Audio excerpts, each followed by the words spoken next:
5 ఏళ్ల ఏలుబడి గురించి డప్పు కొట్టుకున్నారు. ఎస్బీఐ అధ్యయన నివేదిక అంటూ ఓ కథనాన్ని అచ్చోశారు. ఇక వాస్తవాలను కప్పిపుచ్చుతూ రాతలతో ప్రజల కళ్లలో అక్షరాల గంతలు కట్టే ప్రయత్నం చేశారు.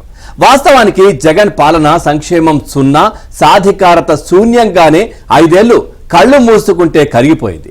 అయితే ఎస్బీఐ తమ పాలనకు వీరతాళ్లు వేసిందంటూ రోత పత్రిక రాసుకొచ్చింది. నిజానికి ఎస్బీఐకి ఇలాంటి అధ్యయనాలు చేసి నివేదికలు ఇవ్వాలంటే ఏపీ గురించి సమాచారం కావాలి. మరి ఈ సమాచారం ఎవరిచ్చారు అంటే ఖచ్చితంగా జగన్ ప్రభుత్వమే ఇచ్చింది.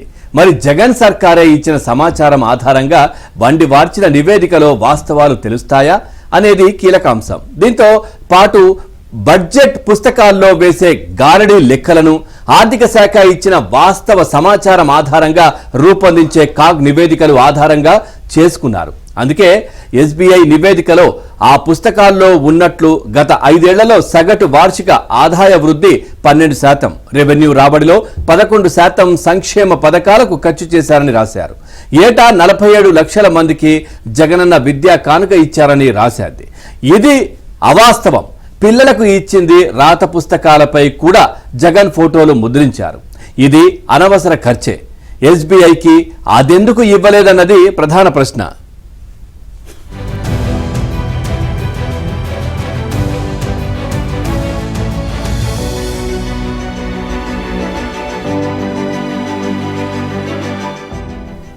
రెండు 2023-24లో విద్యార్థుల సంఖ్య 38.25 లక్షలు ఉండగా 39.96 లక్షల విద్యా కానుక కిట్లు కొన్నారు.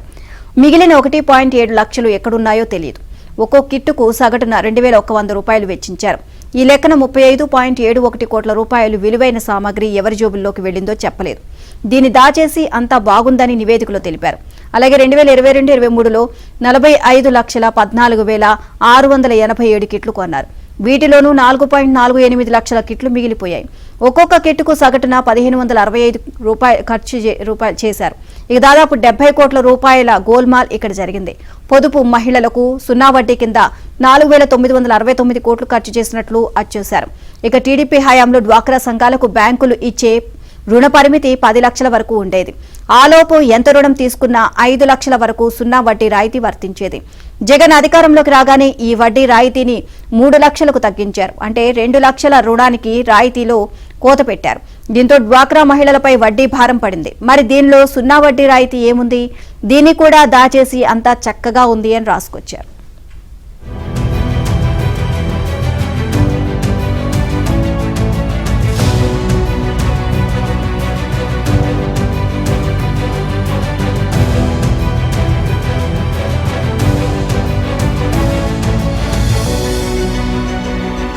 కొనసాగింది. దీనికి సంబంధించి అనేక సార్లు ఆర్భాటంగా ప్రచారాలు చేయటం, అన్ని కూడా తానే ప్రారంభిస్తున్నట్టు బటన్ నొక్కి ప్రకటించుకోవడం తప్ప క్షేత్రస్థాయిలో ఎక్కడా కూడా వాటి పూర్తి స్థాయిలో ఆచరించిందే లేదు. దీనికి సంబంధించి నిన్న చంద్రబాబు సమీక్ష సమావేశంలో కూడా మొత్తం వైసీపీ ప్రభుత్వం అలాగే జగన్ చేసిన మోసాల్లో మొత్తం పాలన ఉన్న డొల్లతనం మొత్తం కూడా బయటపడింది. ఆ సంక్షేమం దేశంలోనే ఎవరు చేయని విధంగా సంక్షేమం తామే చేశామంటూ చాలా సందర్భాల్లో జగన్మోహన్ రెడ్డి చాలా గొప్పలుగా ప్రచారం చేసుకున్నారు.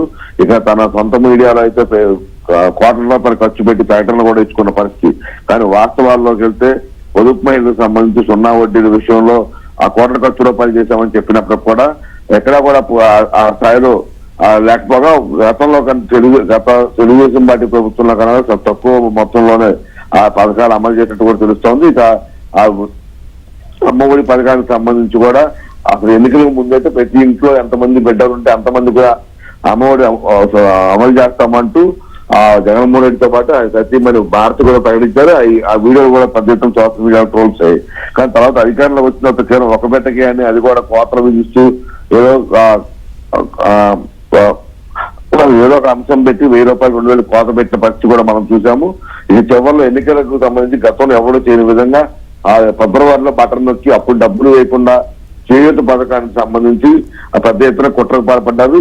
చేయూత డబ్బులు అంటే ప్రభుత్వ సొమ్ముతో ప్రజల్నే కొనేసి తద్వారా ఓట్లు వేయించుకుని మళ్ళీ అధికారంలోకి రావాలని ఒక కొత్త రకమైన కుట్రకు తెరలేపారు. అయితే ముందుగానే దీనికి సంబంధించి ఆ కేంద్ర ప్రభుత్వం అలాగే ఎన్నికల సంఘం కూడా జగన్మోహన్ రెడ్డి కుట్రను పసిగట్టి చేతుకు సంబంధించి డబ్బులు వేయకుండా అడ్డుకుంది.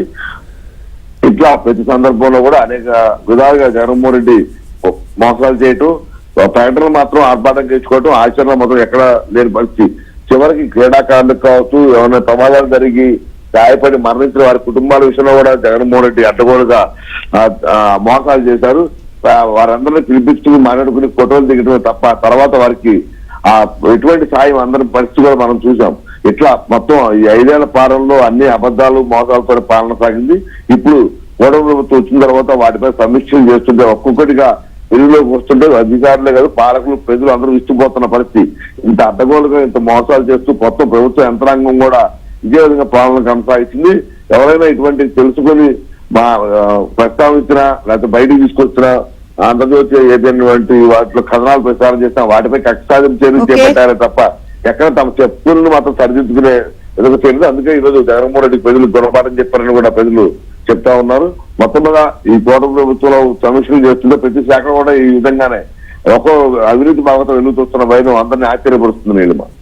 Right, thank you Prasad.